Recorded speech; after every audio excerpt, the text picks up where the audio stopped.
السلام علیکم ورحمۃ اللہ وبرکاتہ۔ معزز ناظرین کرام، آج کی ویڈیو میں حضرت سیدنا ابراہیم علیہ السلام کی پیدائش کا واقعہ بیان کیا جا رہا ہے، تو سنیے۔ حضرت سیدنا ابراہیم خلیل اللہ علیہ السلام کا اسم گرامی ابراہیم بن طارق ہے۔ آپ علیہ السلام اتنے مہمان نواز تھے کہ آپ ابو الضیفان یعنی مہمان نوازی کرنے والے کی کنیت سے مشہور ہو گئے۔ اللہ رب العزت نے آپ کو یہ شرف بھی عطا فرمایا ہے کہ آپ علیہ السلام کے بعد آنے والے تمام انبیاء کرام علیہم السلام آپ کی ہی اولاد سے ہیں، اس لیے آپ کی ایک کنیت ابو الانبیاء بھی ہے، یعنی انبیاء کے والد۔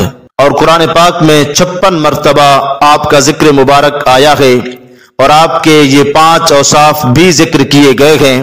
نمبر 1 خلیل یعنی گہرا دوست، نمبر 2 حلیم یعنی بہت تحمل والا، بردبار، حوصلے والا، نمبر 3 اواہ یعنی بہت آہیں بھرنے والا، نمبر 4 منیب یعنی بہت رجوع کرنے والا، نمبر 5 صدیق یعنی ہمیشہ سچ بولنے والا۔ اب سماعت کیجئے حضرت ابراہیم علیہ السلام کی پیدائش کا واقعہ۔ مفسرین اور مورخین لکھتے گئے کہ نمرود ایک بڑا ہی جابر ظالم بادشاہ تھا۔ سب سے پہلے نمرود نے ہی تاج سر پر رکھا تھا۔ یہ ایسا بادشاہ تھا جو لوگوں سے اپنی پوجا بھی کرواتا تھا اور اپنے آپ کو رب بھی کہلواتا تھا۔ کاہن اور نجومی بڑی کثرت کے ساتھ اس کے دربار میں حاضر اور موجود رہتے تھے۔ نمرود نے ایک دن خواب دیکھا کہ ایک ستارہ طلوع ہوا ہے اور اس کی روشنی ایسی ہے کہ اس کے سامنے چاند اور سورج کی روشنی مدھم ہو گئی ہے، وہ بالکل ہی بے نور ہو گئے ہیں۔ اس خواب سے وہ نمرود بہت خوف زدہ اور گھبرا گیا کہ یہ کیسا خواب ہے۔ صبح ہوئی تو اس نے کاہنوں سے یعنی خواب کی تعبیر بتانے والوں سے اس خواب کی تعبیر دریافت کی اور پوچھا کہ اس کی تعبیر کیا ہے۔ جواب میں کاہنوں نے کہا کہ اس سال تیری سلطنت اور بادشاہت میں ایک ایسا فرزند بچہ پیدا ہوگا جو تیری بادشاہت کے زوال کا سبب بنے گا اور تیری بادشاہت کو تباہ کر دے گا، اور تیرے دین والے، تجھے ماننے والے اس کے ہاتھوں سے ہلاک ہو جائیں گے۔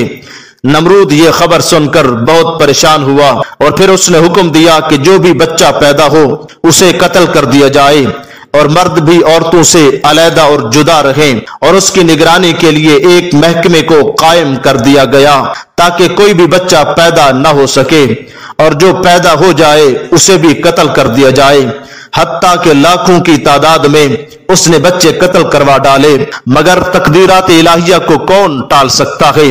رب کا فیصلہ تو ہو کر ہی رہتا ہے۔ حتیٰ کہ حضرت ابراہیم علیہ السلام کی والدہ ماجدہ حاملہ ہوئی اور کاہنوں نے نمرود کو اس بات کی بھی خبر دے دی کہ وہ بچہ حمل میں آ گیا ہے، ماں کے پیٹ میں آ گیا ہے، جو تیری بادشاہت اور سلطنت کو تباہ کر دے گا۔ لیکن چونکہ حضرت ابراہیم علیہ السلام کی والدہ صاحبہ کی عمر کافی کم تھی، اس وجہ سے ان کا حمل کسی طرح پہچانا ہی نہ گیا، اور کیسے پہچانا جاتا؟ رب کی تقدیر جو ایسی تھی۔ اور جب حضرت ابراہیم علیہ السلام کی ولادت مبارکہ کا وقت قریب آیا تو آپ کی والدہ اس تہہ خانے میں چلی گئیں جو آپ کے والد نے شہر سے کہیں دور کھود کر تیار کیا تھا۔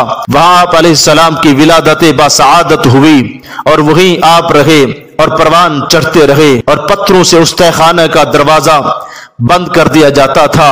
روزانہ آپ علیہ السلام کی والدہ صاحبہ دودھ پلانے آتی تھیں، اور جب بھی وہاں پہنچتی تھی تو معجزہ دیکھتی تھی کہ حضرت ابراہیم علیہ السلام اپنی انگلی کا کنارہ چوس رہے ہوتے تھے اور اس سے دودھ برآمد ہوتا رہتا ہے۔ آپ علیہ السلام بہت جلد پروان چڑھتے گئے اور بہت جلد بڑھتے تھے۔ حضرت سیدنا ابراہیم علیہ السلام ایک دن میں اتنے بڑے ہوتے تھے جتنے میں ایک عام بچہ مہینے میں بڑا ہوتا ہے۔ حتیٰ کہ جب حضرت سیدنا ابراہیم علیہ السلام تھوڑے بڑے ہوئے تو آپ نے اپنی والدہ ماجدہ سے سوال کیا کہ میرا رب کون ہے؟ آپ کی والدہ ماجدہ نے کہا کہ تیرا رب میں تیری ماں ہوں۔ پھر آپ نے دوبارہ سوال کیا کہ آپ کا رب کون ہے؟ جواب دیا کہ آپ کے والد میرے رب ہیں۔ آپ نے پھر سوال کیا کہ میرے والد کا رب کون ہے؟